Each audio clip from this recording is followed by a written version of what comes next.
Again. What's going on, everybody? Welcome back to another WrestlePurists pre-Dynamite live stream. Joined by my regular co-host on these Wednesdays, Joe Huber, Big AO. Yes, And sir. yeah, man, we're gonna preview Dynamite and we're gonna talk about the latest stuff like we always do on these streams. So, first things first, please like, subscribe, super chat, always appreciated. And let's get into it, man. Joe, how you doing today? I'm terrific. I'm still a little bit tired. It was an eventful weekend in the land of professional wrestling. Much coverage on our end, and it was a lot. So today a reset. I made a point of not watching any professional wrestling, and that is of course now going to be sold by watching Dynamite, which is always it's different when you just have the live Dynamite experience, right? So I'm pretty excited. Mm-hmm. It's a post pay-per-view show. Those are always of interest. It feels like a good night for some really interesting developments to me, anyway. After the last pay per view build, so I'm pretty fired up. Monty, how are you, mate? Yeah, I'm good. I'm ready for this Dynamite, man. I'm someone who really pops for the post pay per view first shows, whether it's WWE or AEW, because there's always that interest of what are they going to do next, It's better than the go home shows nowadays. Yep. 100%. Both companies, honestly. Yeah, the art of go home shows in both companies, like I always said, is kind of the magic's not there at the minute. No. But yeah, these post pay per view shows, they always catch my interest. So I'm interested to see what stunts Tony and the guys have got planned for us tonight on Dynamite. But yeah, man, AO, Big EVP, AO, how you doing today, man? I'm here ready to talk raps. Mogul Embassy's up and down the card. I don't know. Mm-hmm. It's looking good, Master Wato. Yeah, The Grand Master himself, Kawato. The youngest Japanese born Best of Super Junior winner of all time. They laughed at me. They mocked me. They said I was trolling. Imagine that. Me, Monty, of all people, trolling. What a disgusting thought. can't imagine it. Never. I'm ready to talk graps, man. I'm actually pretty excited for this Dynamite. First time in a while I've been excited for a Dynamite. You feel me? 3 black fans. Let's get after it. New name for the podcast. Can you imagine the graphic? 3 headshots from that title underneath. Yeah, man, it's good shit. It's what we're here for, talking graps. 3 black fans. Yeah, man, let's get into it. What should we start with? Let's start with a few like the little news things. There's some good news on the injury side of things. Seems like it's always been bad news the past few weeks. It's been pretty brutal, But Layla Hirsch, who's been out for well over a year now, I think, an ACL injury. She's according to Fightful Select, she's reportedly, she's nearing an in-ring return, which yeah, it's always good to hear when someone's been out for that long, but they're actually nearing a return, and things are finally starting to look up for them. So, shout out Layla Hirsch. Hulbert, would you ever high on Layla Hirsch? Or I was, what's your scouting report of Layla Hirsch? I was high on Layla Hirsch the whole time. I loved her as like a plucky baby face. I wish she was terrific in that role in particular. And at one point, I was even talking myself into her being the one to beat Jade, like genuinely. I thought she was so good as a I baby. remember that, yeah. It's done with her. There was a match she worked. Do you remember when she worked the NWA show with Camille? I do, yeah. That was a pretty good match. Camille has she has some tools at her disposal. I'm not saying she was carried, but Layla gave her the best match of her career to that point, by a mile, So I'm a fan of Layla for sure. She adjusted well at the heel turn too, and had kind of that rough edge as a heel, which was neat. So I'm excited to see her back. Hopefully she can stay healthy and kill it, because I think she had something different, right? Like, she has a totally different style. Just on her frame alone, she's like a unique factor in the division, and she wrestles accordingly. She's not a short wrestler who's trying to convince you she's 6 foot. Like, she wrestles, that's her style. And yeah, 100%. I'm excited to see her back when the time comes, for sure. Yeah, man. Ayo, you got any thoughts or hot takes on Layla Hirsch? You happy to see her back, or Unfortunately hot and cold on Layla Hirsch. Like Joe said, that NWA match was really good. I believe she had a Statlander match that I liked a lot, and then there was a Statlander match that was really fucking bad, if I remember correctly. Or was it a Red Velvet match that was really fucking bad? It was just like there was a string of matches that just weren't great. But she does have a lot of potential. I like the way she carries herself.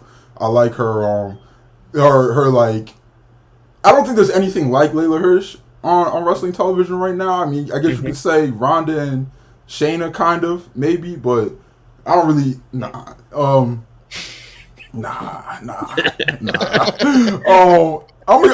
happy to see her back. Hopefully, she could come back and have a good run. I definitely believe she's going to be brought back and thrown at Statlander right away. So hopefully, there's no they're able to have a good match after long layoffs. Eat both of them, but we're gonna see. Yeah, we'll see. Best of luck to her. Hopefully, she does come back soon, as reported. Another thing that I've only included just kind of pop-ups really, but they fixed Eddie, man. Fixed Eddie Kingston in AEW Fight Forever, because we're back. That screenshot last week or whenever it was, that was terrifying. How did that screenshot get out? Like who posted that? Where did it come from?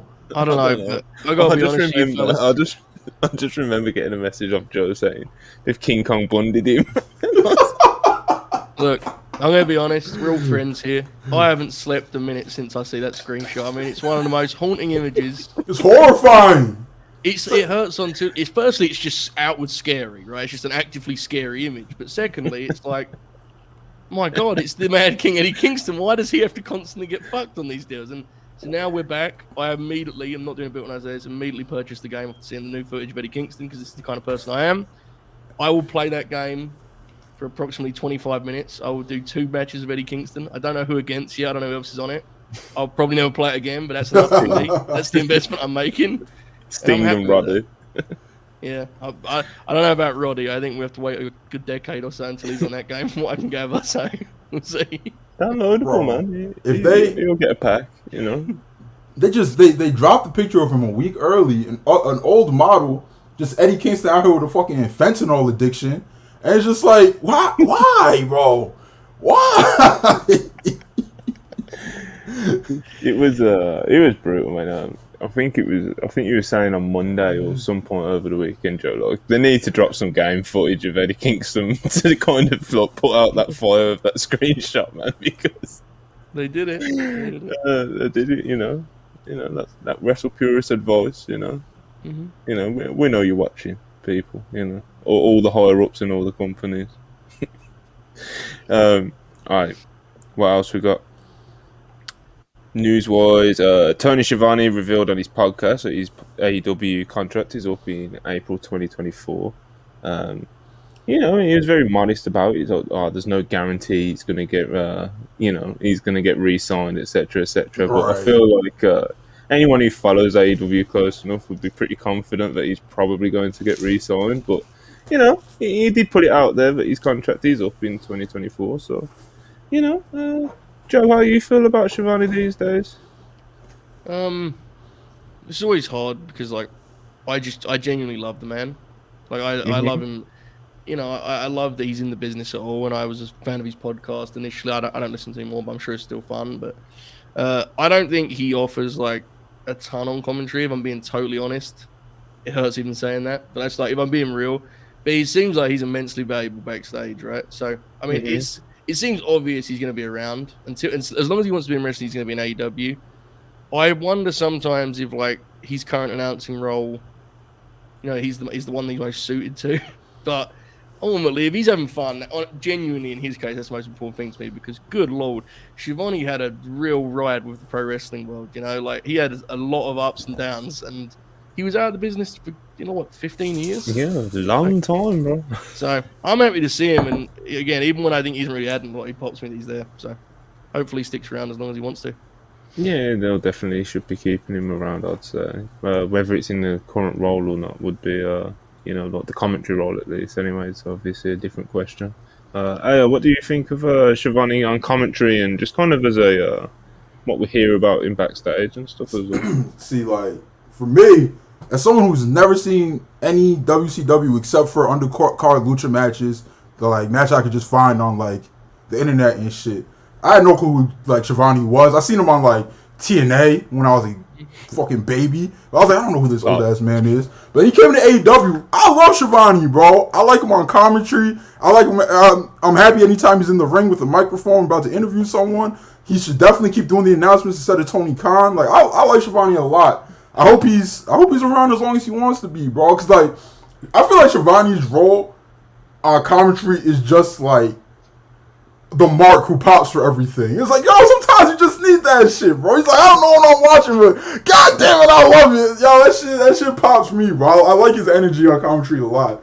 Instead of just JR being fucking miserable, bro, but just hating his life, body shaming Chucky T into putting a shirt on and shit when he wrestles. Like he was on a roll with being pretty spiteful. Yeah, bro, it was getting nasty. That's bless him. That's the worst Jim has ever been, man. That Sunday was that clip of I think it's what's his name, Angelo Parker. Yeah, he knocks his coffee. Knocking over his coffee. He just erupts, man. He just erupts, man. The thing is, you know that Jim was already like not fired up about the show, and then he got to the building and saw the table was at ringside, and was like, "Fuck this, man! Like, no way, I'm doing this," you know. Yeah, I don't know how much longer Jim can be sitting at that booth. Unfortunately, since he's gone to Rampage, his standards have dropped even lower. It seems too, because it's like he knows no one really gives. So he's now like he knows he was demoted, and now he's just like. Yeah, disinterested in working and shit. It's all bad, bro. It's all bad. But on the Schiavone point, I'm glad you brought up the interviews actually, because I think that's his biggest strength in AEW. Like he's great at those in-ring. Some of those promos are really assisted by Tony selling with his face, and he gives a certain prestige up. When Tony gives your guy the big introduction for an in-ring promo, that's real graps. I love it. So, absolutely.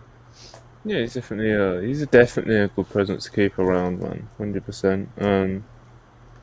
On commentary specifically for me, he's he's fine, and just the AEW commentary, Dynamite commentary team in general, like it's fine, you know, and like I don't get like angry at it, listen to it or something, you know, but when I listen to Ian and Caprice and Nigel down there at Ring of Honor, I just think there's real levels to the game, you know, and the Dynamite team, they have fun with it and stuff, but that's that real graps commentary over at Ring of Honor, you know? And Dynamite's your big show, so I think in terms of just like a quality thing, just that high quality commentary from Ring of Honor, I wouldn't be mad at if there was a few movements back and forth in terms of commentary between those two. The current Dynamite team for me is one of those deals where it's like less than the sum of its parts, where I like all three individuals, but I don't think they're a particularly good team. I think Tony has been a little bit... not intentionally, but I think like Taz and Excalibur having their dynamic makes it really tough for Tony to fit in sometimes. And he's kind of like, he's like me on that podcast a couple weeks ago when Rob and AO were cooking together, and I was like, fuck man, let him go, let him do that. Because that's like, it's just inevitable, right? Like Tony is sitting in on a commentary pairing in Taz and Excalibur that have done how many hours of Dark? Good Lord, hundreds of hours of Dark. And it's just... I think it's noticeable sometimes. I don't mind the team. I don't think it's the best team. I will say that for sure. Yeah, we'll see. Alright. Yeah, let's get into it. This came out on like Tuesday afternoon. It started circulating around Twitter. Will Ospreay I believe it was an interview with Chris Van Vliet, I believe. He believes that he's, going to work something out with New Japan when the time comes. He doesn't want to work he doesn't mind working in the US, obviously, as we've seen, but he doesn't want to be over there full time, so that kind of that writes out a full time contract with AEW, WWE. Obviously, the two companies that I'm sure both of them would be interested in him if he was open to it, and two companies that probably were going to get into a little bit of maybe a bit of a bidding war for him, but that seems to be off the table now. It looks like he's going to stay with New Japan, which obviously gives him the freedom to do his little trips over to the UK, which we all know he loves to do, and all the other stuff in between, which includes your Forbidden Door showing up on Dynamite, In anything else, he done a GCW match last year, with Nick Wayne, which got loads of praise, and he's an animal when it comes to that sort of stuff. Like he'll work anywhere, anytime, and give it 110%, and that's kind of like Will Ospreay's. It's kind of the legacy that he's building. I think it's pretty safe to say at this point, like whether you put much weight into it or not, like he's going to go down with the most 5-star amounts of matches. I think he's like 1 or 2 off the breaking the record already, and I believe he's still on the right side of 30. He might be like 30, 31 now, but he literally just turned 30. So yeah, man, I think that's going to be the legacy that he builds and leaves behind. That guy who's just putting on 5-star matches everywhere, literally everywhere. Except for WWE, which in this era of wrestling isn't as big of a it's not even seen as a a con or a blemish on people's careers that much. Whereas like yesteryear, 10 years ago, it's like if you weren't in WWE, you was running around in TNA or doing not a lot at all. It's not like he's doing minor league graps. I mean, he's fucking working the Tokyo Dome. Like when you do that, it's hard to question it. I'll be totally honest. I still think at some point you're going to see a Will Ospreay as All Elite graphic. Yeah, I'm pretty sure of that because I think that deal can absolutely work alongside him working something out for New Japan, right? So that would be my guess because, I mean, he doesn't want to live in the States, but look at Pac's deal. We haven't seen Pac since January. I don't know, man. He would I don't think we've seen him since he dropped the trios belt. Right. Have we? I don't think so, no. I don't think so. He would give Ospreay something similar and more, I'd imagine. So in that time, rather than going home, Ospreay would probably work everything he currently works now. So that would be my guess, but we'll see. No, yeah, that's the thing. And it is absolutely possible that he could do pretty much what he's doing now, but sign to All Elite Wrestling. It just depends on how flexible Tony wants to be with it. But he's shown flexibility in some instances, and in some other instances, like the going word rumor. I don't know how much validity there is to it, but like the whole he won't sign Mercedes because she won't commit to 3 years, blah blah blah. And a lot of people would say to that, like she would be worth having for a short run, Absolutely, 100%. So we'll see how flexible Tony wants to be with Mr. Ospreay because he's absolutely an elite level talent, excuse the pun. Yeah, man, I'm a big Will Ospreay fan. I think all of us are. Oh, fucking brother. What do you want, clown?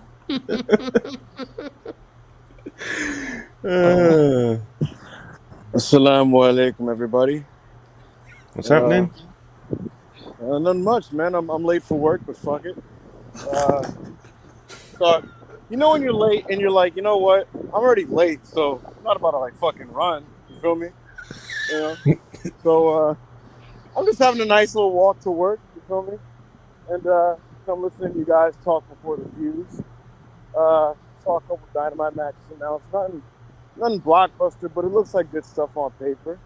Hear you guys talking about the great Will Ospreay. Mm-hmm. I think he's gonna stay with New Japan, but I could also see what you guys were saying about the fact that you don't have to live in the States to sign with AEW. You know what I mean? And I'm sure Tony would gladly take 9 Ospreay appearances a year. You know what I mean? He would probably happily take that. And I don't think any of your fans would be opposed to that. I think they would. But I got some news for you guys. If you'd like me to break some news. It depends what it is. I knew that was coming. With the second pick in the NBA draft. Yeah. So what's the issue with what you heard? So I got a huge scoop for you guys. Someone's backstage at Dynamite tonight. Oh my fucking god, bro! You guys want to hear who's backstage? Oh my fucking god! I know who it is. I know who it is. It is. We'll leave it at that. Is it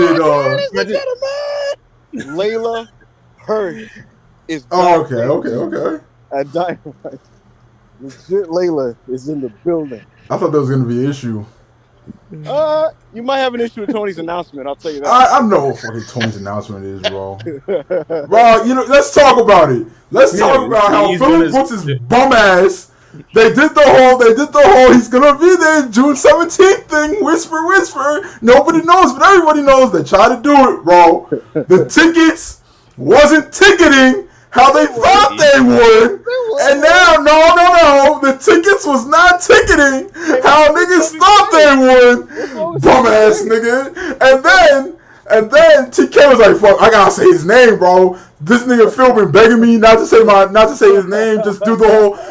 Phil wants to do the whole. I saw that the United Center twice on a rumor twice thing. Like you know how them corny ass motherfuckers, right? Did that J. Cole went platinum with no features. Then he did it again, and then J. Cole just made it a point to like never have features again for like his next 3 hours. He's like, "Oh, J. Cole went platinum without features again," and then J. Cole went platinum without features again. Well, guess what, punk?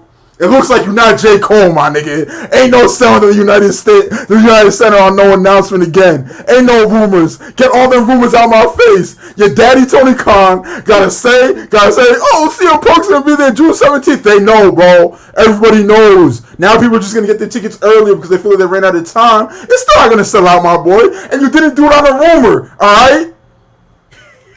I'll tell you this. The elite.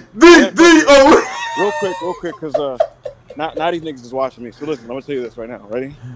Question: did you not credit the elite for the last little surge in tickets for Double or Nothing? Yes or no? Do you have evidence that I did any of that? I'm asking a question. No, I didn't do that. I'm gonna give you plausible deniability. I'm gonna say this. This week, there's gonna be a 2,000 to 3,000 ticket selling jump, right? And that's still not a sellout, technically, right? That's still not a sellout. 10K would be nice, though. I was gonna say, but me and crew, we got a plan to sell out this final 5. Me and crew. He thinks he's part of the team so bad. Me and gang, you feel me? And this gang is buy one get one, you feel me? and when we do this plan, I don't want to hear nothing from nobody. All right, I'm just letting you know. I don't want to hear nothing from nobody.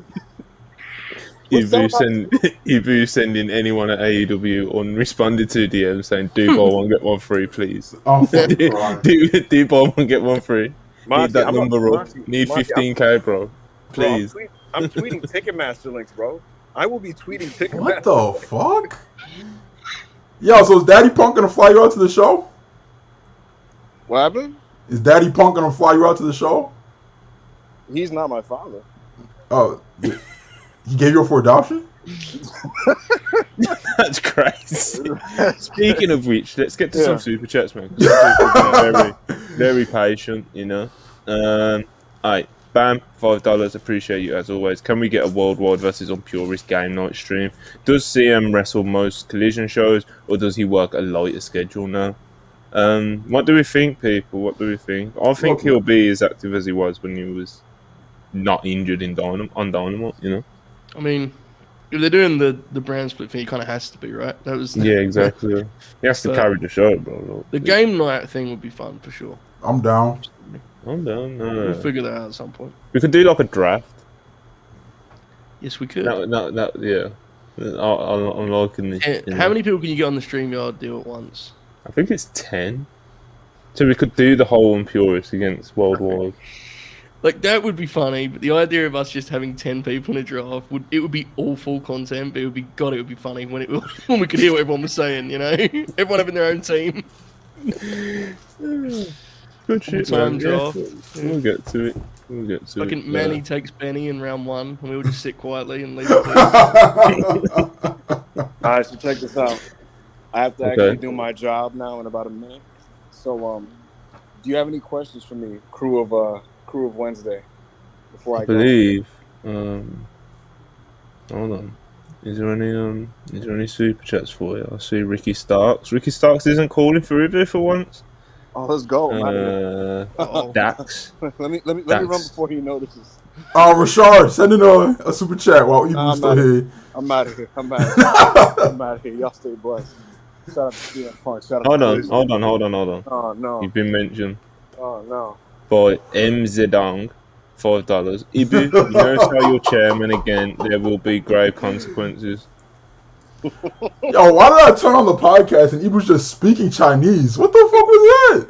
Oh, I speak some bro, Chinese. that was a scary time, you know. Bro, I thought we was gonna get canceled. I was like, yo, is he being racist? I ducked. That's like, like it's over for us. I thought he was just doing like really bad racist cosplay, not knowing what he was saying, and then he's like, "No, actually, no Chinese." Like, Yo, it was funny. It was a scary few seconds, you know. Yo, I got a friend who was listening, and he's telling me after, he's like, "Bro, I have never been more shook than I was in those 3 seconds." He said everybody on camera just like ducked and backed off and shit. I gotta be honest, bro. I started going through my head as to who was gonna replace you on Worldwide. I was like, "Fuck, we need to get." I need to get on the phone, you know. And it's like, nah, I get ass. That was real Mandarin, not like done in jest in any sarcastic way. Like he just unironically spoken, straightforward. You feel me? How you doing? It was a rare moment of like actual sincerity on one of these shows. So of course we immediately assumed it was whole shit. Like of course we did, right? Like that makes sense. Can you imagine one of these days I just go completely off the rails and like destroy WrestlePurists as a whole? You know? Oh, I've imagined. Yeah. No, it'll be AO. Yeah. No, fuck one. I'm a professional. Hey, yo, off at Hennessy. I'm a fucking professional. Sipping a little white wine right now. Yeah, watch out for that guy. He's gonna act unusual on the timeline in about 2.5 hours. No, the fuck I'm not, bro. I don't care that CM Punk's getting announced tonight. I don't care. I really don't give a fuck. Hey man, that is you know. I'll be watching the timeline.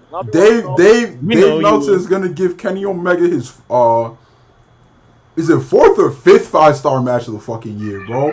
You think I'm worried about an old disabled person? Come on, bro. The thing about CM Punk haters, right?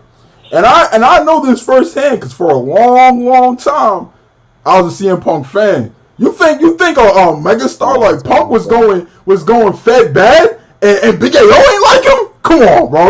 Y'all know better than that. The thing about CM Punk haters, right? And I can say this as a former fan, they always win in the end. All right? And now that I'm on the other team, nothing's gonna change here. Run away, pussy. Anyway, let's get back to the show. I cannot believe that you just a moment ago there was a piece of podcasting art that came and went in which AO concluded his Punk rant with "You're not J. Cole," which I can honestly say there are very few comments regarding CM Punk I put past you, but that one I did not see coming. I gotta be honest, I didn't. Look, man, very impressive. I keep it 100 around here, bro. You said it with such like that was the one that was gonna kill him off too, you know, like it's just not J. Cole. How much J. Cole do you think CM Punk's listening to now? Hopefully none, because that shit is terrible, man. That shit is awful, bro. Oh, man. This whole hipster wave, bro. It's not the podcast for that, but it's definitely not the podcast for that. But hopefully no J. Cole. All right, more super chats. Jacob Donnelly, $5. He says, Dynamite card looking really inspired tonight. Hopefully this is the start of a really big summer for AEW. Yeah, absolutely, man. With you. Appreciate it. Romelu Lukaku. $2. Appreciate you. Nothing but good vibes this week, my brothers. Shout out to Lukaku. Say what's up to the missus. Yeah, man. Roddy Strong, $5. Appreciate you. No one's gotten Joe to pose yet, but surely you won't deny me. Let me see those beautiful British biceps. Roddy's already been in here like 3 times last week. I'm not. I know, the kayfabe name ain't gonna fool me, bro. How many of Joe's legends is he gonna be able to turn down? Like, I made it clear. Once I get this bloodline tag booked and official for London, you may see a different. You may see a different Joe Holborn. You may see. It may get nasty, man. I'm gonna be honest with you. I may have to message a couple of my friends and say, "Don't tune in tonight. It's gonna get rough," And it's it. We'll see what that means for the flexing agenda. But for now, no flexing. All right. There you have it, folks. Zedong, again, $4. Appreciate it. Dax Harwood has secured a spot for you on my favourite team, the Guangdong Tigers. Come home, my son. Very spiteful. Very, very spiteful. Zaid Natty, $1.99. Appreciate your favourite match of the year so far. Ospreay Omega. It's still clear for number one for me. Genuinely. Why is number 2? Maybe the Iron Man. Maybe Max and Brian. Maybe that's something. Mine is Hangman Mox. Texas Deathmatch. I forgot that was like the big debate after that paper. Yeah. I got the Texas Deathmatch. My Kenny versus Ospreay is 100% number 1, but by some quite a distance. Number 2 is probably Sammy and KO versus Usos at Mania. No, bro. My favorite Mania match was the. That was fire to you? My favorite Mania match was the triple threat, the Gunter. Oh yeah, that as well. Jesus. That'd be above it for me personally, but I think Drew was possessed in that match.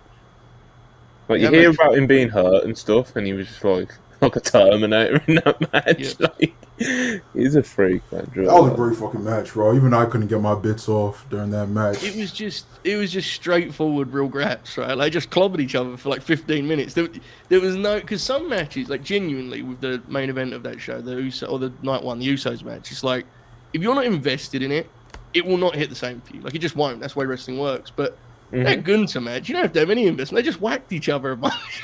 It's like, fuck, man, let's go. You know, everyone's bruised and shit. It was real graps. Yeah, I love. Has Drew been back since? No. That's the WWE. You did an evil laugh and everything. Yo, my third favorite match, I guess, rounded off Shingo versus fucking Aaron Henare, out of all people. I never ever watched that. It was amazing. That the one that was like 40 minutes? They got 5.5. Yeah, it got like 5.5 or something. I have like a list of matches that I intend to watch at some point, and I will admit that as we go into June, I'm increasly unsure that these matches will be watched, but hopefully I'll get there. Ask me my top 5 favorite Henare matches. I don't know, but that match there, that was art. Shingo is a freak, right? Yeah, he's a freak. Ricky Starks $1.99. Whoa. Joe kind of be looking scrumptious right now. Pose for me, Zaddy. You gotta do the voice, Monty. You're not doing Rashad Starks. I got you, Rashad. Rashad Starks. Joe kind of be looking scrumptious right now. Pose for me, Zaddy. Sean, you can't say no to Rashad. I certainly can. In fact, I am saying no. I'm a big fan, but let's not get carried away here. This is a professional relationship we have on this program, so we'll leave it at that.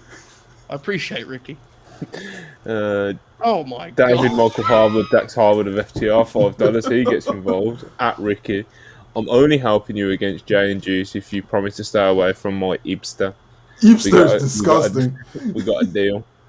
I will say the one thing I do appreciate about this bit. First, this is super chat, which is real grabs. Secondly, the picture choice is always like, look at that shot of Dax. I mean, that is an incredible piece. Like that's a man who's just not playing around about Ibu. Like he wants you to stay away from his man, and he means it. Ricky Starks. Don't make him grab the rope, brother. $1.99 at Dax. AO, you want to take it from him? Rashad Starks at Dax. Oh my gosh! Don't be so selfish with him. Purr. Thank you for the super chat, Ricky. 10 out of 10 for effort, you know. Mavs84, $1.99, appreciate. Who on WrestlePurists would be the best, worst wrestling booker? Ibu would by far be the worst, honestly. I actually think Ibu would be like... I've said it a million times on this podcast. I've said it to him privately a million times. I've said it to Joe a million times. Bro, he can like review something, or you can throw an idea at him and he'd be able to tweak it or something, but his own pitches from scratch are fucking terrible. See the thing with Ibu, right? And me and Murph was clowning on him earlier today in the group chat about it. The thing about Ibu is, right? He'll say fuck whatever the fans want to see. I back up Hangman Ibrahim and Niang want to see this, and everybody should like it because this is what I want to see, and because I want to see it, it's objectively good, and you should like it. It's like, bro, the shit you pitch is terrible, bro. Nobody wants to see any of that shit. This shit on my face. Like, I think Monty is way too British for his own good, but at least he would try to pop the fans in the crowd. You feel me? Ibra wouldn't care, bro. He just want to pop himself. There is nothing like being in like one of those group chats when Ivu like will sincerely pitch something, and like, you know, a couple people play out, kick it around. Like I've happily kicked around some ideas with Ivu, and then Monty will come and just be like, that fucking sucks, and just leave. It's a really like it's a special experience. You know, it's always so straight to the point. It's so blunt from Monty too. You know, so You gotta be blunt with Ibu, otherwise he just goes. You know, he'll just go, bro. You know? I would be so dangerous with the pencil. Like I would It would have to definitely be a committer. Yeah, I couldn't be trusted. Like the run that Cole Anderson would have, you don't want to see it. No one does other than me. My booking committee would be the WrestlePurists booking committee. If I was head of committee, I'd have Hulbert. I would have AO for the unpurist influence because I think he would be the most. Fine, we're talking about drawing some fucking. We're talking about drawing some fucking money around here. If I was waiting for my name, I was waiting for like 10 years. I was waiting for my fucking name. Me writing down fucking decks over and over again in my notepad. I like Parker. I'd like Parker's influence. Yeah. You know, I think he'd be dangerous if left to his own devices. You know. Yep. He'd just book like a cage match card of like Joshis and Luchas, but nobody's heard of. You know, like that are all great Ice Ribbon All Stars going over everyone. Something like that. Oracle of Wrestling. I don't know, man, but that would be the big five, I think. You know. You know, Manny's listening to this. Like next Thursday, I'll be listening to this, and he'll be like, "Wait, what the fuck, man? Monty, what the hell? I was just waiting for my name. Never came." Did you see he was clipping up? I need to bring this to the podcast. This is a bit that needs to be discussed just for a moment. I know we have stuff to work, but he was clipping up Steve Macklin and PCO, which was a hoot, and I reviewed it in the match guide. And he did this thing that he keeps doing, and it's driving me nuts. And I want to talk to you guys about it. You know, we're all friends of mine. I know where this is going. He goes, if I took this bump, I'd shit myself. And I said, Manny, this is now genuinely around the 25th time you have said something to me about if you did this, you would shit yourself. And I'm just going to bring this to the podcast. I've had enough of it. I don't want to keep hearing about when Manny would or wouldn't shit himself. I never asked when he would or wouldn't shit himself, but he's intent. He keeps telling me.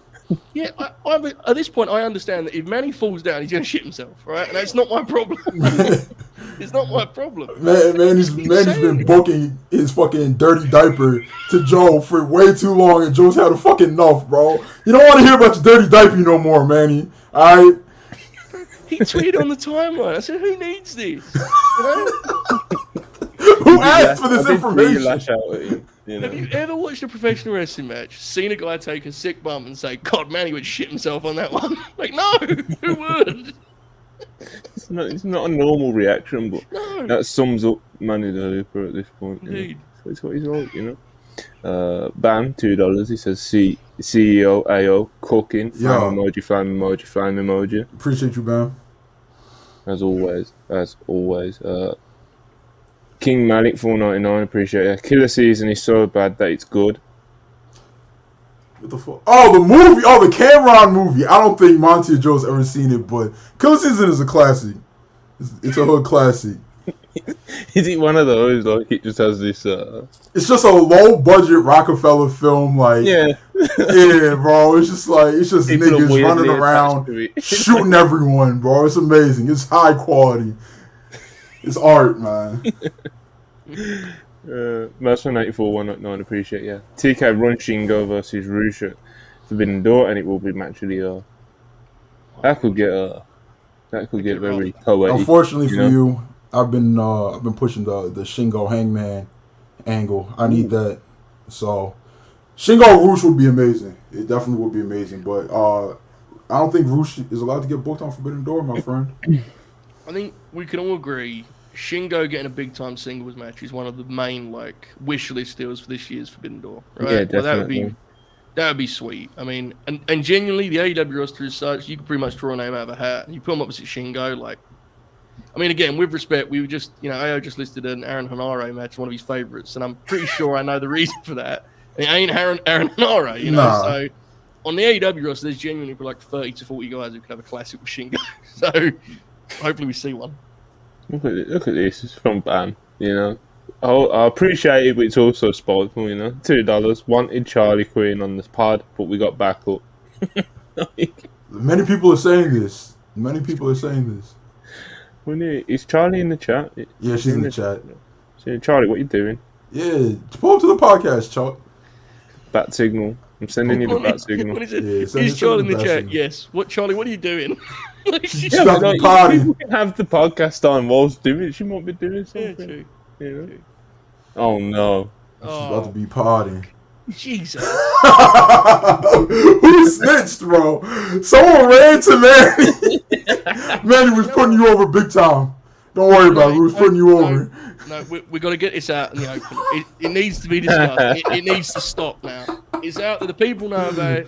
I don't want to hear it ever again. Manny the Hooper, you're warned. That damn Hooper. What a character.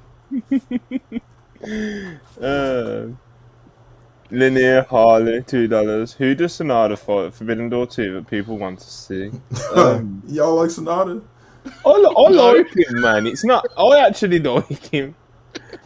Joe's been low on Sonata for a while. Yeah. So I'll that be is what real. it is. If he ain't wrestling fucking Eddie Kingston, I probably don't give a shit about it. To be totally honest with you. Just on a personal level, I'm sure it could be good with other people, many other people. I just don't actually care. Bitch aside, I like Sonata. I don't think he's world heavyweight champion material. Who do I want to see him in a singles match with at Forbidden Door? Nobody. Really? No one. Put him in a 6-man. He's the opposite of what we said about Shingo, right? Yeah. Because assuming that he doesn't lose to Tsuji this weekend, right? He's going into Forbidden Door as the IWGP World Heavyweight Champion. Who do you want to see in AEW have a high-profile match where it makes sense that they're going for the title and can take a loss to fucking Sonata, bro? Man, I honestly don't know. Feels like they may just put him in a multi-man, but I guess you'd like to throw have him in that belt 6-man. on there, right? Hold on. You could just you could throw Eddie Kingston in there.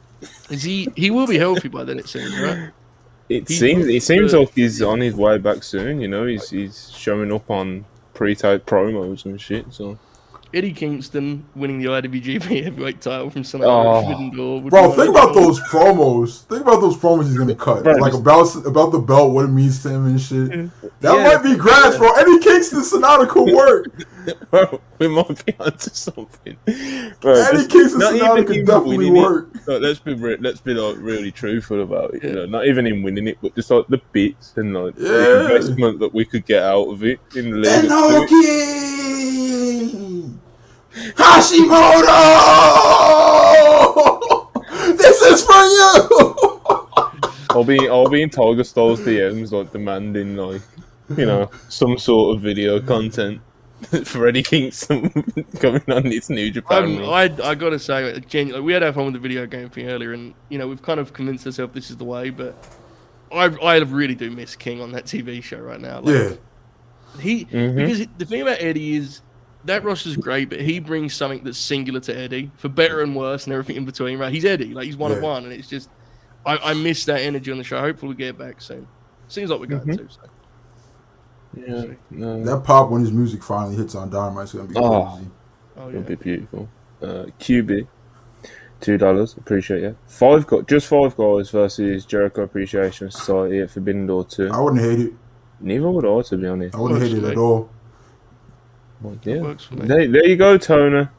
Two ideas. We gave you two high quality pitches. There you go. Sending you an invoice. I'm Sending you an invoice. I'm not Ibu. I don't do this shit for free. I'm not a mark. I need my money. Roll me my fucking pesos, Tony. Yeah, speaking of New Japan, actually, it's time for the AO victory lap. Master Wato is the Best of Super Junior 30 champion. He absolutely killed it, especially in the last two matches. From everything I hear, I only caught little bits of each one. Do plan to sit down and watch them properly though. Just been busy, you know. But Master Wato, he's the winner. Best of Super Junior 2023. You know. How you feeling, AO? This is your guy, man. You've been ride or die from day one, you know. They called my son a meme. They called him a shitter. They said he would never be anything in this business. They said he was just as bad as DKC. They called him Japanese Kip Sabian. You feel me? Some called him the CM Punk on the microphone of Japan. But now look, I told y'all. Bro, this is not, people was like, y'all memeing, y'all, he's a shitter, y'all, you don't actually see anything in him, AO's doing a bit. I'm not doing a fucking bit. Master Wato had a match at the tournament in the finals and won 2023 Best of Super Juniors, the youngest Japanese talent to ever do this. Ever! Mm-hmm. And he fucking deserved it, bro. It wasn't an industry plant. It wasn't why are they booking this guy? This is an industry plant. They see something in him that nobody else sees and shit. Maybe y'all didn't see it before the tournament, but y'all fucking see it now. The Grandmaster Hirai Kawato. We here. And as much as I love Hiromu, as much as he's probably my favorite junior heavyweight of the last 15 years, you gotta drop that strap, brother. You gotta drop that strap. The future's now, old man. We're booking you up to we pumping you up to heavyweight. It's time. You don't do much high speed stuff now anyway. You don't have to, bro. You're still one of the best wrestlers in the world with the high speed shit. Take that shit to heavyweight, my boy. It's Master Wato's era now. Great way to win. Charlie, just in time, you know. How you doing today? Doing good. It's been a busy day. I was actually, when I had the podcast on the background, I was working on my new feature, so that'll be dropping some point next week, hopefully. Oh, that's beautiful. Yes, sir. Oh that's a scoop. You know? Bro, you want to talk about work rate? Look at Chuck just pumping out the features. I've been talking about doing one the last 8 months. Haven't even thought of a fucking idea. We got Tiffany Stratton, £2 super chat. Appreciate it. Greek Gagne, kind of beast, not gonna lie. All hail the Graps. Hey man, coach of the year. Coach of the year, Greek Gagne. You know, I'm fucking with it, man. The big man is back. He's back. He's Bro, returned to relevance. Bro, NXT last night was hilarious in an entertaining way, but also just hilarious for hilarious sake's way. You know. You got Blair Davenport revealed as the mystery attacker. She attacks like Danny Palmer, who's just like a PC. You know, like she's not like been established on the TV product properly yet. She went out there and just got to cut a promo and got attacked by Davenport, and then got revealed. And there's that clip going around of Booker T, like hilariously just having no reaction to it. Like, Let's talk about it. Yeah, Vic Joseph purposely sets Booker T up live on air to look like an idiot. Like he's doing it on purpose, bro. And it's hilarious. And Booker doesn't care, bro. He's like, yo, I know what you're angling at. I don't know who this person is, and I don't give a fuck. I don't know what you want me to tell you, Vic. I don't care. My check's cashing anyway. He says who it is, and then he goes, Booker, it is. like there was someone else in the booth, you know, like, Booker, this is your turn to talk, and Booker's like, no, fuck that, I'm doing that. You get paid that much. Vic Jokes has dropped a hilarious line as well after all this. He's like, the top gauging is back. He was like, fuck. What? Wow. What? Yeah, you gotta put the talent over, you know? Words used to mean things, bro. Words used to mean things. Was the Battleground? It wasn't they don't take over anymore, right? Just Battleground, NXT Battleground, right? Yeah, it was just NXT Battleground, I believe. And I could be wrong. I was watching the pre-match video for Dijak and Dragunov to figure out what the build was, and at one point Booker T says, "I think Dijak may be the toughest man I've ever seen," and I burst into laughter just the idea of him saying those words. Like, Like Dijak's there with his fucking shades on, doing the mean face, and Booker being like, "Good lord, man, don't fuck with this guy," you know. Bro, Tough Booker motherfucker. T is he definitely adds to the product, you know. I think, you know, there's certain moments where he'd be ideal if he knew who he was watching, you know. Like, but you know, you take the cons to get the pros with Booker T for me, you know. Alright, more super chats. Off our very own Jamie Ross. £2. He says AO should do a Wato feature. Yes. If he finishes the story, before Cody Rhodes, but you guys never heard that joke before anyway. I'm gonna have to dip my pen. I might have to dip my pen. I honestly think the play is the AO video essay, where like you know the volume you were delivering that Punk rant earlier at, where it was like you were just screaming about J Cole and CM Punk and their disconnect. Just ranting about Wato like that. Yeah, like a 10-minute video of just yelling into the mic. They said he was Kip Sabian, you know. The streets might need it. All right, bro. $2. Top 3 matches of the weekend. That's pretty easy for me. Anarchy, of course, you know, bit of a cop out, but duh, sort of thing, you know. Anarchy in the arena. I did like the Pillars 4-way. It's just not more kind of. You know. Yeah. But you know, all the performances in it were very good and stuff. It just wasn't my kind of thing. I'm not saying it wasn't good. It was very good. It just wasn't. I guess if you're saying top 3 matches, it would definitely be in there. You know. But in terms of favourites, not for me. It would be up there, but just not top 3. You know. The Bloodline, fucking yeah. The Bloodline versus Kevin and Sammy. That was good shit. What else did I really like? Tiffany Stratton getting crowned at Popner, you know. Incredible. Is that the 3? Is it during that you're looking it in? I'm just naming matches that I like at this point now. Right. You know, no one's helping. Fucking hell. No, I was waiting for you to finish up. I got my 3. Master Wato versus Titan, Anarchy in the Arena, and the Pillars 4-way. Right. 3 easy ones. Because of the match guide, I have to watch like all these matches like 3 or 4 times, which is definitely a process I'm enjoying and not driving myself mad with. I have concluded that my top 3 matches of the weekend were Best of Super Juniors final, Anarchy in the Arena, and the aforementioned Bloodline tag. I would concede that I initially thought the Pillars match was the best match on Double or Nothing. After, you know, revisiting it and writing about it, I think Anarchy was actually pretty clearly better in the end, but it was still really good. I liked it a lot. The high-end stuff was really good on the weekend. I thought, like, the 2 shows I watched in full, I didn't love either because I thought, Night of Champions, I thought was very weak in the middle also. So, an interesting weekend of professional wrestling for sure. Absolutely. Bam, $2. He says fans go crazy. Charlie. Charlie Pop. Big Charlie Pop. You know, we love it, man. You know. Alright. Let's talk about Dynamite. Yeah. Let's talk about Dynamite. We'll start with Tony's Collision announcement. I think it's pretty obvious what we all think it's going to be. The announcement of CM Punk in some way or some form, whether that'll be a match or whether he's just going to be on the show. That's what, you know, most people suspect it to be.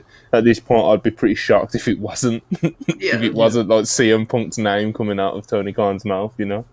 I kind of hope it isn't that, just to see what happens online, because I think it'd be really funny if it's like something completely unrelated. What else could TK possibly say about Collision? I think they may like announce the commentary team. We got Ian Caprice and Nigel. The code of Collision, baby. They may do the deal where they use Joe to make it like especially obvious, where like they throw up a graphic of like, you know, Joe and versus Mystery, you know, that kind of idea, not necessarily that exact thing. Announce it's called The Second Coming and Samoa Joe's having an open challenge, like. Yeah, that kind of play. I Wouldn't hope they surprise follow me. through with the second coming stuff, man. That really I will popped me when say- that report came It's so out. good. I It's think so they should just funny. announce CM Punk because I believe this is the No. third straight week of Tony Khan making an announcement Them regarding tickets Collision. not ticketing, my boy. Look, I don't care how many people are in it. I just need to get this over. Can we announce Yeah, it? I'm Yeah, just- just announce it. I'm Just so get it over tired of with. it. Just Yeah. Yeah, man. I'm with Fuck, you, man. bro. Announce it, bro. I'm not one of those freaks that like just cries when Tony Khan announces he's gonna be on television. But it's enough, bro. Yeah. We don't need to see you every week, bro. We don't need to see you 4 times in 5 weeks, TK. Give the messages off to Schiavone like you used to, and let's keep the ball rolling. Like let a professional handle it. Schiavone knows what he's doing. He's very good at his job. Let him do it. TK, we don't need to see you every week, my boy. Where else are we on Dynamite? Well, unless anyone's got anything to add, but it's very much a subject that we've thrown around enough, and it's not like there's anything else that we're pretty much guessing that it could be, except for the stuff we just joked about, Yeah, man. Elsewhere on Dynamite, we hear from Don Callis and Takeshita for the first time after Takeshita's absolutely disgusting betrayal at Double or Nothing. Just nasty shit. And it also brings up the question: who's helping the Elite? Will we see him tonight? What's going on? Charlie, you're the Elite law specialist. Last week you did predict that we do see a certain somebody tonight. Since you are here, the fans demanded, the people listened. We need to hear what your takeaway is going into this episode of Dynamite. I do think that Ibushi could show up tonight. I'm still in that camp. Because they did exactly what I said they would do on Double or Nothing. They main evented Anarchy in the arena. Takeshita came back and turned on the Elite, and they let the moment breathe. So they've got to follow that up with something big tonight, and I do think it's Kota. If it's not, it's not my fault. I'm just saying. Don't put any. I don't actually know things. I will These aren't point scripts. fingers, and I will be ridiculing you tomorrow on the podcast. Yeah. Anyway. But what about what do you think Don and Takeshita will have to say for themselves? What angle do you think Don and Takeshita are gonna spin it? Well, I was convinced that Takeshita was going into BCC. I'm not so convinced on that anymore because I was reminded that Takeshita was meant to have a match against Will Ospreay. Yeah, it's looking like United Empire now. So it's looking like it could be the United Empire, which again I'm not against, but it's not what I thought they were going to do. But I'm with it. There was I'm with it. a very noticeable moment on Sunday when they did the finish, and Taz said, "The Blackpool Combat Club is now unstoppable with Don Callis and Takeshita." And obviously, whoever was in his ear, I think we have a pretty good idea, was like, "Do not say that." And he quickly then, Excalibur was like, "We don't know that for sure. It doesn't seem they're together." And they made a point of it afterwards. Like, because I do think, honestly, I think this has been kind of a misconception all along, right? Like, as soon as he turned on Kenny, I think there was this like kind of immediate belief that, oh, he's with the Blackpool Combat Club. It doesn't seem that way at all. So then, whether you're leaning in the United Empire direction or not, I'm really intrigued as to what this Don Takeshita pairing looks like as a television act, which tonight we're going to get a look at. And I think, the potential for this thing is incredible. Yeah. Don is an unbelievable promo. And I don't know if you guys saw, I can't remember what I'm about to say here, but I don't know if you guys saw his spot on Busted Open Radio today. But Don is already, like, he's running down, like, the athletic background. He was an Olympic hopeful, he said. I think this thing could be special. And it's really exciting because we've all loved watching Takeshita wrestle. But let's be real. Until this latest deal, he's been a guy who they've thrown out there to lose great matches. Yeah. Now he has a chance to be a superstar. And I think we all believe he's capable of it. So I'm really excited. That's the segment that jumps off the page to me for tonight. Ayo, do you think we see anyone coming in to help the Elite today, or any sort of surprise or anything like that? So if we did, it could really only be Ibushi. Everybody's like, oh, let's get the road to Forbidden Door started tonight. For like people that don't keep up with New Japan, or maybe people that do casually, remember Dominion's this weekend. Dominion is their second or third, depending on who you ask, biggest show of the year.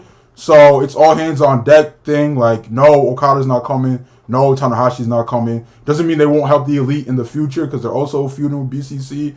But those guys are very much staying in Japan. But everybody knows what's going on with Ibushi. He's not with New Japan anymore. He'll probably never be with them again. So maybe he pulls up. Apparently, tensions of ease. I think for real? Yeah, they're back on good terms, but he's not like agreed to any deals with anyone as far as we know. So who knows? Yeah, We'll see. Ibushi's a wild one, man. So we'll see where he ends up. But he's a phenomenal wrestler, though, man. So Yeah. anything he could add so much to like AEW in ring, and then as a character and stuff, like the law's already built in, like it's built in. He's got like a year worth of like main event, main story, stuff to do there. So, and a lot of the people that follow All Elite Wrestling, a lot of them obviously are big elite fans, and they're well aware of who Kota Ibushi is. It's not like kind of like even like some of the other like. Maybe not so much Okada or Tanahashi, but like some of the other like top New Japan guys, it's like they don't quite feel as big as they should when they show up on AEW and stuff. I don't think that would be a problem with Kota Ibushi at all, No, because like I said, all the lore would be built in and the connection, and everyone would just lose the shit, and Oh, just to add on, like the whole Takeshita United Empire thing. Maybe it happens, maybe it doesn't. Don and Billy Goat have been flirting a lot on Twitter, bro. Yeah. There's been a lot of back and forth banter. Maybe they're just doing it just to like, oh, people think this is what's going on. Let's throw them out for a loop. But I don't know. There's a lot of smoke. United Empire. I'm saying United Empire. Aussie Open has said that they're gonna continue repping United Empire in AEW. You imagine they're gonna get a third eventually. Maybe it's not Takeshita, but I don't know. There's a lot of smoke. Cole Fletcher in an interview or something. It might have been an interview or some sort of quote. He did say United Empire coming to AEW is an expansion. So that could mean new numbers. It could just mean we've added another company that we're regularly performing in. Yeah. You don't know. But like I always said, there is definitely a lot of smoke. And the saying goes, there's no smoke without fire. So, alright. Elsewhere on Dynamite, sticking with the talking segments. Apparently, well, I've seen the graphic. We hear from Jay White and Juice Robinson. One of our writers sent this into the writers chat and was like, "Oh, finally we're getting the in-ring promo." But I've been led astray down this road before, where AEW have announced with a graphic that we hear from somebody, and then it's still just a pre-tape / backstage. I think they've literally done it with Jay White in this run that he's been on now. So hopefully it's in ring. That would be nice. I think we're coming up on like 60 days that he's been with AEW, and he's not cut one in ring promo, and that's like one of the main strengths that people wanted to see of his when he first got signed. So. I think this might be a bigger segment. I think I'm not putting my name to it the same way Charlie. Do not blame me if it's not. But it's a new cycle. They teased this sort of weird thing with FTR on Sunday, right? Which kind of came out of nowhere, and I think this is a bad signal situation. I think be ready, folks. I think some business might go down. Eyes on the prize, Get King Switch the fuck away from Rashad. I'm good, bro. Yeah, man. I'm good. Let's get him. There was just a series of things that happened on Double or Nothing, and I got more and more bitter on the timeline. I was not having a good time. It's like, oh fuck, this feud with Shard continues. Then FTR, fucking Dax. Yeah, then FTR just waddles up, bro, just falling apart. Like, no, bro, we don't want to see this. This is not what the streets asked for. Well, I just want to know who the third would be for Bullet Club. Mostly works, So. I don't know. El Phantasmo's pretending like he doesn't want to. He's done with Bullet Club. Oh, maybe he's not pretending. But right now he's like Bullet Club's a former chapter in my life. Shout out to Jay. Shout out to Juice. Love those guys, but Bullet Club's behind me nowadays. You'll be the third man in the first Bullet Club gold match at Forbidden Door. Yeah. It's going to happen. 100%. Like, he's working everybody. Ways about it. Yeah.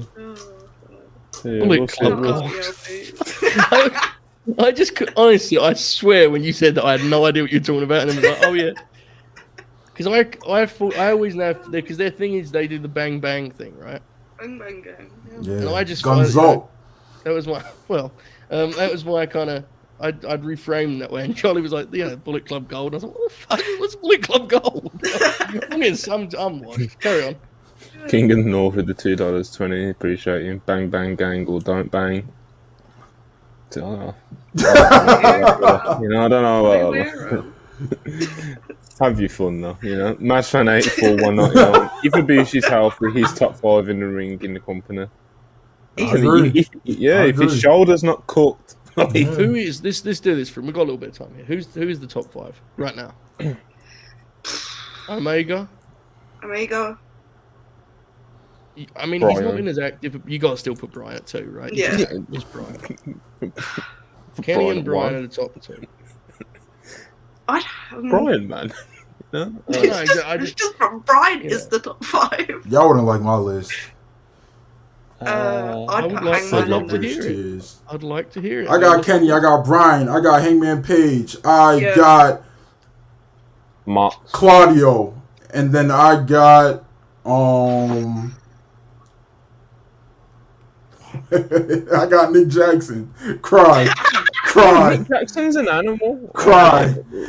He's I great, gotta man. get Roddy in there. It's my gimmick. Oh yeah, Roddy definitely. But you know, Roddy's you gotta, not that bad of a shout, man. I'm telling you, No. he's a those Go that on my know list. Yeah. fucking know. Darby He's Allen. a freak. Darby, That's a good honorable one. mentions. Yeah, I got Darby. I got a bunch of people honorable mention. Honestly, like it's just a company of really, really, really fucking good wrestlers, bro. If Absolutely. I had to go for ones that weren't obvious choices, I'd be like Claudio, Bandido.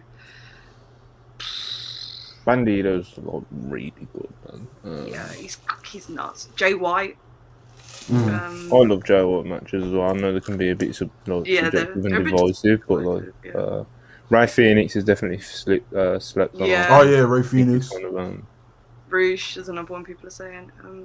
You said it the other Rouge week. is Monty, Rouge but, is an interesting. It's an interesting. I love watching him. I don't think he's like versatile enough to be in the top 5 because he just does one match. I love the match, but he just whacks people and beats the shit out of them. I mean, Yeah. God bless. But Yeah, I'd have to consider MJF as well, to be honest. MJF is great. He's great. He's so good in the ring and it pisses me off. I really want to see him. It wrestle. really makes me Up angry. there. How about can't- women? I like Sheeta. Women, Oh. Sheeta, Rio, Jamie, Jamie, Hayter. I don't know if Tony, she counts, but Athena is. Athena. Yeah, Definitely absolutely, counts. yeah. I think she's the Women's Wrestler of the Year easily. Right now. I should be. What I meant by that was like because of the Ring of Honor shit, you know. Oh yeah. Yeah, she's in terms of skill, absolutely. Yeah, I think she's number 1 in the division. So yeah, it's a crazy roster. Monty's favorite. I've been waiting to the end of popping with this one. Monty's own boy Swerve Strickland putting up there. Cry, Yeah, Mont. Croaky has a good one. He's injured right now. Kyle O'Reilly has a good one in the chat. yeah. Guy was. And Monty, what do you think, bro? What do you think? Guy threw Swerve in there. What do you think, Mont? What do I think about what? About my opinion, throwing Swerve in there, honorable mention for a top 5. You're perfectly entitled to your opinion. Yeah, As disgusting. a member of the WrestlePurists family, I respect all your opinions. And All right. Emmy to Sakura you, is a bro. really good shout as well. Emi Sakura.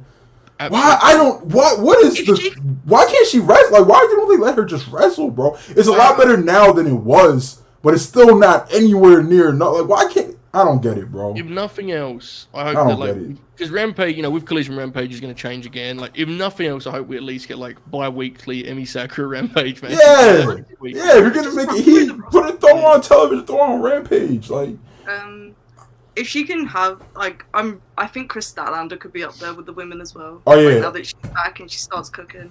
I'm so Special. excited for this run. I love Chris so much. I was so upset when she got injured. She was on fire too. She was really getting over big. if Stat can still do a 450 splash with 2 bionic knees, bro, my shirt will She's gonna evaporate. be special. I won't even have to rip it off, bro. It's just gonna fucking evaporate. he just disintegrates. It's just disintegrates, bro. Like I flex and just my whole it's just gone. You guys talked about it earlier, but I was quite high on the stuff she was doing with Layla Hirsch. Like, I really liked that program, so I'm not upset about them going back to it. Bruh, $2. Book a mini Brother program for MJF. 100%. 100%. And I I got know Roddy it's on my through thing. those 2 parts. I know it's my bit, but Roddy he beat Garcia decisively. He beat Jericho on TV, and I think they would have a killer match, like a genuinely great match. And Max would build the match around not wanting to be chopped, and it would be real fucking grabs. You know that would be the match, right? So, We tried the whole MJF have one feud for an entire pay-per-view cycle. Yeah, Didn't work, bro. It didn't work. Let's not do it again. Yeah, for sure. The J Caleb show, $5. Appreciate you. Garcia minus the stupid dance. Bro, there's so much discourse about this dance, right? And I don't think you guys understand that it's literally his gimmick. It's Like, the whole thing is that Garcia can wrestle at a very fucking high level. Like, that's the whole thing. And I almost brought up J. Cole again. Fucking Jericho is trying to take him away from that. What is the complete antithesis to being like a shitty little boots wrestler? Is him just hitting a fucking salsa in the ring when it doesn't call for it at all? Like, it's literally the gimmick, bro. And people just cry about it. You're not supposed to like it, all right? You're not. He's literally doing his job. Like, yeah, but he also is such a smart wrestler. If you pay attention to when he does the dance, he almost always eats shit afterwards, and it costs him the advantage. It always it never ends well for him, bro. Because at this point, Garcia is basically wrestling the crowd rather than the guy in the ring with him. Because the bit is he gets actively mad at the suggestion that he made the wrong choice and that he's like, I think honestly, it's some of the most great work. Some of the most. I think he's doing fantastic work. He's 25 years old. Like, good lord. I know people just like to mimic their favorite fucking 50-year-old podcasters, just like, because the thing with AEW is, right, somebody will get a lot of praise, somebody will get a lot of hype, and then like the retired podcast will just be like, you know what? Actually, they're the fucking drizzling shits. I just decided it right now. They did it with Yuta, they did it with DG, they did it with Orange Cassidy. They've been doing it with Kenny Omega for how long? Like, it's just what happens in AEW, right? But some people think that this is their genuine opinions when it's really fucking not, bro. Like, if Daniel Garcia stayed Danny Garcia in NXT, those podcasters would love him. And that's just, it is what it is, bro. He's I think he was always, as soon as he came to AEW, he was really good, right? And they trusted him immediately to work long TV matches and stuff. And if you watch the 60-minute match with Utah, like, in that match, he's operating at a level way beyond his experience. But genuinely, he has come so far in the last 2 years in that promotion. Like, his look, his character work, his approach to TV wrestling, his promos have leveled up like 10 times over. I think he's not a fucking idiot on Twitter. I think he's special. I mean, everyone that's watching this pretty knows what I think about him, but one of the few people that could pop Twitter without being a fucking freak. Yeah, he's actually a lot funny on it and shit. Like, that account, Daniel Garcia's deleted tweet. You know, we're just scratching the surface with this guy's actual personality. You know, like we're in the process of getting it on the TV show right now. And like when we can see it weekly, he's gonna be the guy. I think he's very special. Always adored his dynamic with Eddie. They beat the hell out of each other. It's great.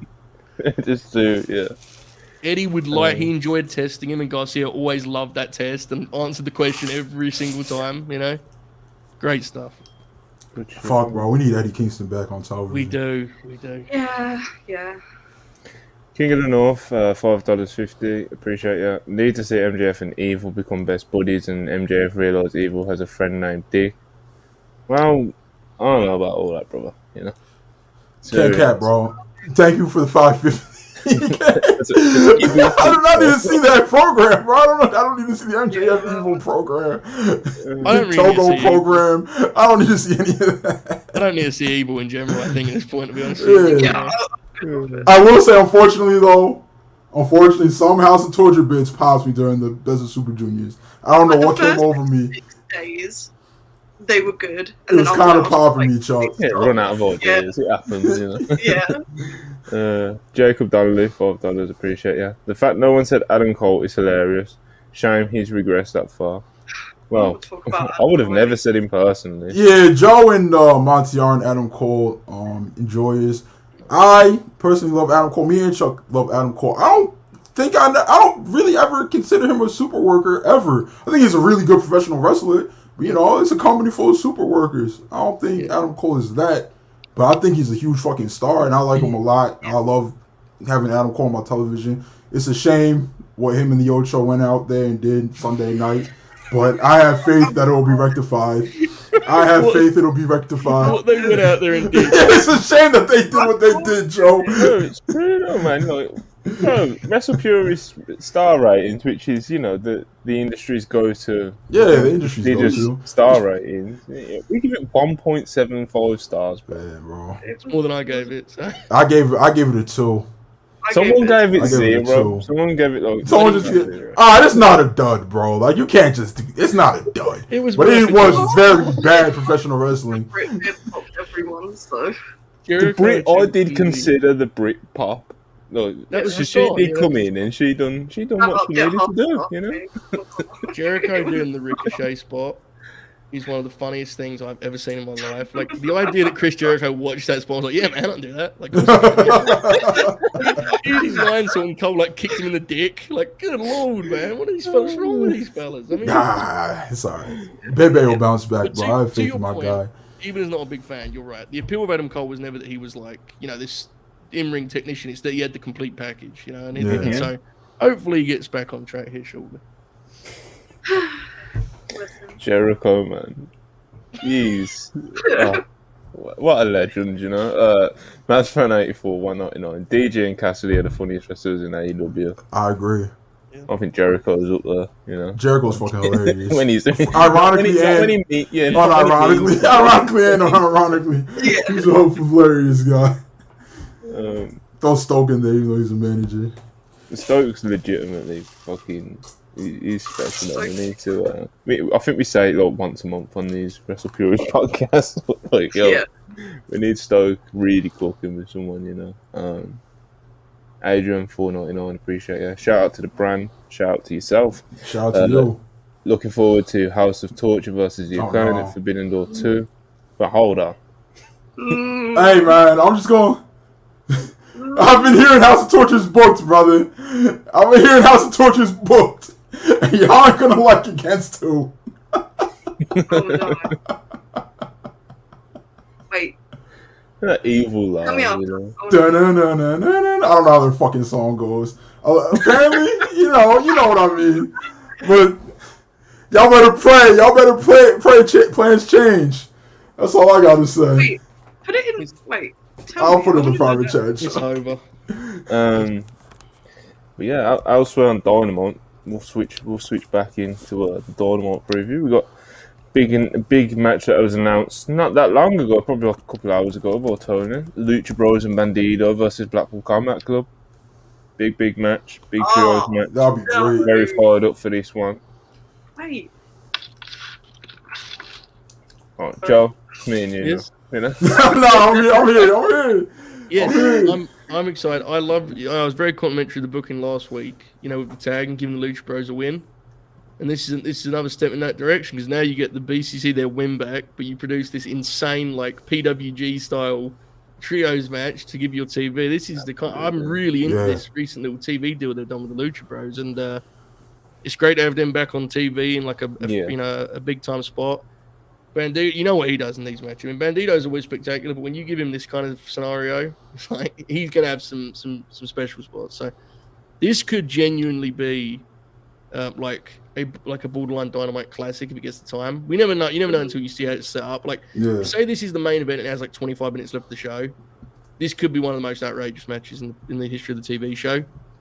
We shall see if it reaches those levels, but I'm sure it'll be good regardless. Right. Yeah. Are you fired up for this one? I'm fired up, brother. Fucking love Bandido. Love Lucha Bros. I'm just happy that when he got his whole visa shit figured out, he didn't just get that one match and then just like, all right, we'll see you in a month. Bandido, like, he's been around, bro. He's been around. He's been wrestling.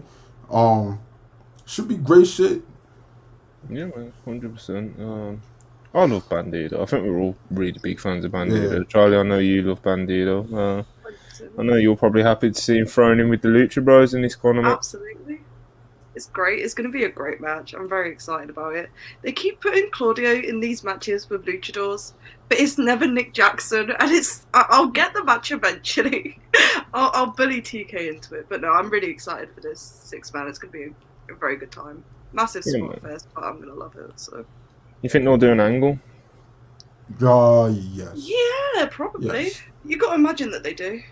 I think we're going to get teased with Nick Jackson versus Claudio again. Probably. I'm never going to get this. Just dangling over Chuck's head. Honestly, it's got to be a bit of this. Well, yeah, it's quite spiteful, to be honest. You know? And they always do something like cool, like that stands out in the brawl. You know, Yeah. like, Rampage used to be something, bro. It used to be like, oh, these two factions are feuding. You know what? We're gonna give a hot singles match that leads up to their eventual blow off match on Rampage. It used to mean something, bro. It was so good for a while there. There was a stretch last year where it was like I thought clearly better than Dynamite. Yeah, people were saying is that Rampage was gonna win Show of the Year. Yeah, and that is like unfathomable now. Like I haven't watched it in a while, genuinely. So I don't know. I didn't watch a Go Home show, bro. Show. I didn't see it. The last Remember how Rampage match exciting I it'd be? watched was Action Andretti I was going to versus. say that would be fucking That's the been damn. a long time. Charlie's like, I'm watching this June. I don't know what you're talking about. Yeah, You think I'll do watch it still out of I had time. habit? You like having material to lash out Honestly. with too. It's the way you operate. You like having stuff in your back pocket. You can go see that shit on Rampage. You know. No, I was just like, I'm not somebody who like just like, oh, I'm not watching Rampage ever again. But I'm like, all right, it's a Go Home show. Let me look at the card. I looked at the card. I was like, what the fuck does this have to do with the pay per view? Yeah. I was like, I'm not watching this shit, bro. I had a movie on. I'm liking the movie. I'm not turning it off. That's genuinely the way I approach it. It's like if they throw up a graphic of like if Roddy's on this week's Rampage, I'll watch it. If Garcia's on this week's Rampage, like when Garcia wrestled Brody, it was like I'm going to stay up and watch this Rampage. And then if it has, where it has sometimes like this last Friday, I will not be watching that. You know, is what it is. No idea what was even on last Fridays, so clearly it wasn't that important. I remember it looked like insane. Wasn't it like the Ethan Page and the gun? No. Yes, I'm like, What was it? Fuck. they're building a. Hold on, let me go check right now. Rampage. Okay. We'll figure this out, man. folks. The answer that no one asked other than myself. We'll figure it out. Y'all keep talking while I do this shit. Content, man. Alright, we got a super There's chat. two Go on. potential BCC angles with the Elite this week, actually, because obviously there's the Don Callis stuff as well. So. Yeah. Griff $5. I don't know why the Bucks don't have a match in their home state, but it's whatever. I've got to save them for that Kota Ibushi pop. They're all going to be involved in that. Don't worry about it. Look, man, the Bucks said they like to go big in their home state, and now they don't have a match on the card. I don't know, man. I don't know. It's a bit fishy. They'll probably have a Rampage match if they're like in condition to wrestle. Yeah. Because like that was, that Anarchy in the arena was. Ibushi just shows up in that Matt Jackson spot where he like trod on the Bro. thumbtacks was like a fucking Home Alone spot. That was outrageous. He's fucking nuts. Doing that shit in real life is crazy. Like, Yeah, Like, what you and it's doing? in his mouth. When he posted, when he showing his foot on, I think it was on Being the Elite. This I saw a screenshot of it. This week's Rampage, the go home show for Double or Nothing's Rampage card is the Acclaimed and Daddy Ass versus La Faction and Ingobernable, Dralistico, 10 and Roosh, Ethan Page and the Guns versus Fresco Matique, Joe Braxton, spelled Jeaux, and Watson. There was DMD and Sheeta versus Marina Shafir and Nyla Rose. And then the main event was Big Bill and Lee Moriarty versus Best Friends. Yeah, no wonder why I didn't watch this shit. yeah. Monty, guess what the show got on Cage Match? Guess what got on Cage Match? The show, The show the card I just ran down. like a 3.8. Nah, 5.27. The people loved it. The people loved it. People loved The it. people loved it. Submitted the fives on Cage Match. The people loved it, you know. Elsewhere on Dynamite, we've got Orange Cassidy and Darby Allin versus the Gates of Agony. The first of two appearances of the Mogul affiliates on this week's show. We're taking over. We're taking over. I like Gates of Agony, the pop me, man. they're not great workers or anything. They're just, I think they're two pretty good horses. I can't cap. Yeah. And they both got great looks, and Khan is like, that dude looks like a superstar, and Toru is just an old school pro. You don't really know what he's doing, but that's part of the charm. So this will be a good time. 100%. Then what else we got? We have Chris Statlander, who has obviously just returned in a big way, defeating Jay Cargill, breaking the streak and winning the TBS title. She will be facing Nyla Rose in her first defense. This could be really good, man. This could be a good time, and you know, all the whispers and stuff about Layla Hirsch and the reports and Ibu coming in and saying what he said earlier. You know, it wouldn't surprise me if we get the angle after the match with her. So, but as the match itself, I think this will be pretty good. What do you think, Charlotte? I'm excited about it. I just love Chris Statlander. It shows like the faith they have in Nyla Rose as well, because this is going to be her first like extended match back. So throwing her in with Nyla, it just goes to show like what they think of her as a talent. I'd like to see Nyla on TV more because I think she's great. She pops me so much every time she's especially on. without fucking Vicky around anymore. Yeah, I feel like Nyla could really. They should turn her face, man. She's so funny. I think she'd get over huge as a face on Dynamite.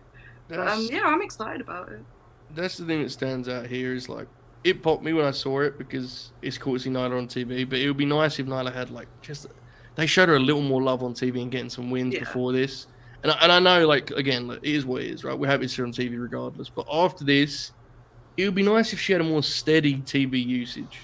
Yeah. Like, it feels like it's been years since she had steady TV usage, right? Like, they just bring her out, you know, we need you to be the challenger for someone. And then it's just like, all right, Nyla, back to dark. Yeah. It's sad. She's gotten so much better. Yeah, it's tough. And then the issue is like, when you're in that sort of setup, every match on TV is like this do or die situation, and it's just I don't think that's good for any talent. And again, I agree with you. I think Nyla's got way better, but even the most polished pro would struggle with the setup where it's like you haven't been on TV for 6 months now, feud with Britt or whoever for the belt. It's like good, like that's tough. So yeah, it is tough. I'd like to say more consistent, but nonetheless, I'm excited for it. I think this Chris reign could be like genuinely transformative for the division. I say could because that's the key word, but you know, in an ideal world, that thing could be like it could be special. She can have great matches with quite a few of them in that division, I think. So we'll see. Yeah, good stuff. Hey, you what do you think Stat can do with this belt, man? I think she could. She's definitely like a work rate girl. It's just staying healthy with her. I think she could have a TV match every week that people love. I remember Stat versus Nyla 1 was pretty much heavily panned.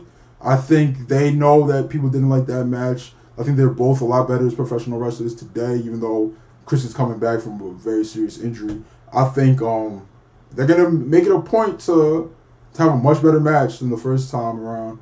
Yeah. I'm excited for it, bro. I'm excited for Chris's reign. I love Statlander. Yeah. So I want to see him run back the Chris and Ruby match because that was like a really fun match in the Owen Hart last year. Yeah, it was. So I think they could do that on a pay-per-view, honestly, and it would be like a really good pay-per-view match. There was a switch flip with Chris where like she went from being someone who had potential and was a good athlete and had some cool offense to being like a genuinely really good professional wrestler. It was noticeable.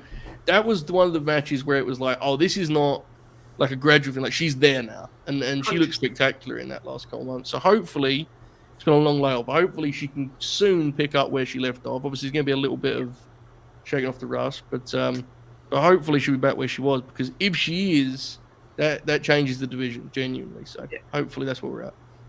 And going back to that dynamic, now that Ruby's like a full-blown heel and Chris is so over with the audience, like, because they didn't want to see Chris lose that match. They booed Ruby out the fucking building. Yeah, man. Chris was only filling in for Shida, I think it was. And, they did not want to see Ruby win that match. It just speaks volumes of where people think Statlander should be, so... Didn't Ruby have to was she getting booed so bad as a babyface she had to address the boo? She was like, I know I love Chris too. It was just like, oh shit. I remember tweeting, I was just like, what does this mean for Ruby? Because that crowd really turned on her. Yeah. It was crazy. She's been really good. Like, it's kind of goes on the radar because people think what they think of the Outcasts, and rightly so, fairly. I get it. But, like, I actually think Ruby has been pretty tremendous in that role. I think she's really done a good job of just, like, because she's such a pro that she just changed her whole, like, her whole feel and style. It felt like. She does the same offense, but her whole vibe has changed overnight with the heel turn because she knows what she's doing. So, it'd be nice man, to I'm just gonna say it. Outcasts are pretty good TV, brother. I'm sorry, bro. The Outcasts are pretty good television, brother. I'm been like edging towards this take. It's good shit. They get heat, bro. They got Ruby out there cutting promos. They got Tony Storm looking generational. You know, Saraya's also around. It's good shit, bro. It's just, you know, sometimes Saraya gotta wrestle and it's not the best, but as an act on television, the Outcasts are good, bro. I like genuinely every week when they come up, I do this like dance around this tape of mine. I'm like, you know, they're on the right track, and I didn't want to just. But you've said it now. I agree. I think they're a good TV also. I think they're a good act. So yeah, it's more the fact the angle didn't progress for what like. Yeah, it was the booking, bro. It was the same thing every week. Like, who could get over like that? Exactly. Random match, beat down. Random match, beat down. Random match, beat down. Like, January to March was rough for that. Oh, it was really rough. Just full killing time. Like, just we you know, it's things seemingly changed at some point, and they just we're gonna just do the same thing every single week. It's brutal. Shout out the Outcast. Yeah. I guess so. Alright, last thing I've got written down is AEW is doing a triple threat match, which we don't see a lot of, you know. We've got Swerve Strickland versus Big Bill versus Trent Beretta. What we thinking? What we thinking? I love it. Big Bill, that graphic is so funny. Like, his render is just hilarious. But I'm excited about it. It's gonna be really fun, I think. Monty, bro, you've long said, you know, it's like, yo, if any wrestler I don't like, just put on like 15 pounds of muscle. I'll pop, bro. I'll give him a chance. You gotta stand on your word, and you have to give Swerve a chance now, Monty. You have to be a fan until he does something that personally offends you. It's just how it goes, bro. He's gonna be an international mogul soon enough, bro. They're getting him hot. They're gonna put him over in this triple threat, and Gates of Agony is gonna continue the whole Orange Cassidy feud. They're probably gonna beat him down and everything. It's gonna be good shit, man. Just pay homage to your new international champion. You know, for that speech, I'll give you a chance. You know. Yes, I love it. I love it. Well, go on, Charlie. Ayo, when's Hiromu facing Master Wato? This weekend. I think if Hiromu drops the belt, they could set up for a fatal 4-way at Forbidden Door. Orange Cassidy, Swerve, Hiromu, oh my God. and someone. Say no more. Did you hear the urgency in AO's voice when he said Say no more. This You weekend? sold me. You sold me. So said, when is that match? I said, this weekend. It's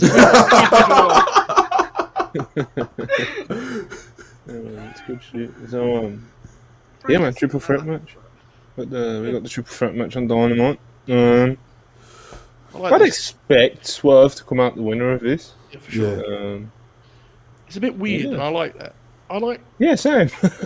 when a guy books the show long enough, you get used to their tropes and the way they do things, and like, there's nothing wrong with that. But it can kind of become like, you know, you feel like you're going over the same playbook. This match graphic is like actively weird, and I mean that as a compliment. It's like, well, that's a strange one. That's a good thing. Sometimes you should play around with these things. I'm not a big triple threat fan, but they do so few of them that I'm happy to sprinkle some of these into your TV. And I mean, Trent is going to be bumping like a madman in this thing. I mean, he does that in every match he has. So a triple threat with Big Bill and Swerve, he's going to be getting the shit kicked out of him throughout most of it. Probably, yeah. I think this will be a good time. So, Joe, when you saw the WrestleMania graphic for Sheamus, Drew, and Gunther, you was just like, what's that one-on-one match, brother?